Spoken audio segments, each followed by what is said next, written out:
हरि ओम विष्णवे नमः विष्णवे नमः विष्णवे नमो नमः भगवते वासुदेवाय नमो नारायण। अजय एकादशी व्रत समस्त पापों को कष्टों को नष्ट करके हर प्रकार की सुख समृद्धि प्रदान करता है। भाद्रपद मास के इस कृष्ण पक्ष के इस अजय एकादशी का व्रत आज भगवान विष्णु के उपेंद्र स्वरूप की पूजा आराधना की जाती है। व्रत और पूजा का विधान तो सभी एकादशियों का एक ही है और यह एकादशी भी इसका अपवाद नहीं।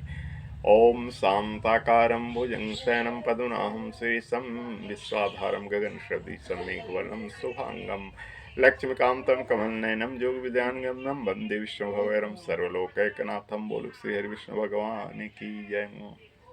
धर्मराज युधिष्ठिर ने विनय पूर्वक भगवान श्री कृष्ण से कहा, हे देवकी नंदन, अब आप मुझे भाद्रपद मास के कृष्ण पक्ष की एकादशी के बारे में बतलाइए। इसका क्या नाम विधान तथा महात्म है, यह जानने की मेरी बड़ी प्रबल इच्छा है। भगवान श्री कृष्ण ने कहा कि हे कुंती पुत्र, जन्म जन्मांतर के सभी प्रकार के समस्त पापों को नाश करने वाले इस एकादशी का नाम अजा एकादशी है।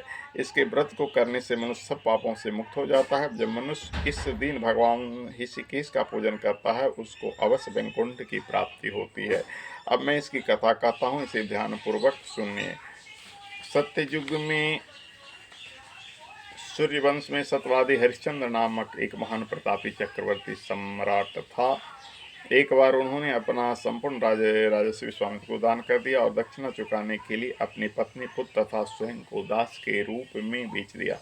राजा स्मशान में चांडाल का दास बनकर सत्य को धारण करता हुआ मृतकों का वस्त्र ग्रहण करता रहा, मगर किसी प्रकार भी सत्य से विचलित नहीं हुआ। कई बार राजा चिंता के समुद्र में डूबकर अपने मन में विचारने लगता कि मैं कहाँ जाऊं, क्या करूं जिससे मेरा उद्धार हो। इस प्रकार राजा को कई वर्ष बीत गए। एक दिन राजा इसी चिंता में बैठा हुआ था कि गौतम ऋषि आ गए। राजा ने उनको प्रणाम किया और अपनी दुख भरी गाथा सुनाई। राजा की बातें सुनकर गौतम ऋषि ने कहा कि हे राजन, आज से 7 रोज बाद भाद्रपद मास के कृष्ण पक्ष की अजा नाम की एकादशी आएगी। तुम विधि पूर्वक उसका व्रत करो। इस व्रत के पुण्य के प्रभाव से तुम्हारे समस्त पाप नष्ट हो जाएंगे। राजा ने गौतम ऋषि के कहे अनुसार एकादशी आने पर विधि पूर्वक व्रत व जागरण किया। उस व्रत के प्रभाव से राजा के समस्त पाप नष्ट हो गए। आकाश में बाजे बजने लगे और पुष्पों की वर्षा होने लगी। ब्रह्मा, विष्णु, शिव तथा इंद्र आदि देवता भी उसके सामने आकर उपस्थित हो गए। उसने अपने मृतक पुत्र को जीवित और अपनी स्त्री को वस्त्र तथा आभूषणों से युक्त देखा। उस व्रत के प्रभाव से राजा हरिश्चंद्र को पुनः राज्य मिला और अंत में सपरिवार स्वर्ग को गए।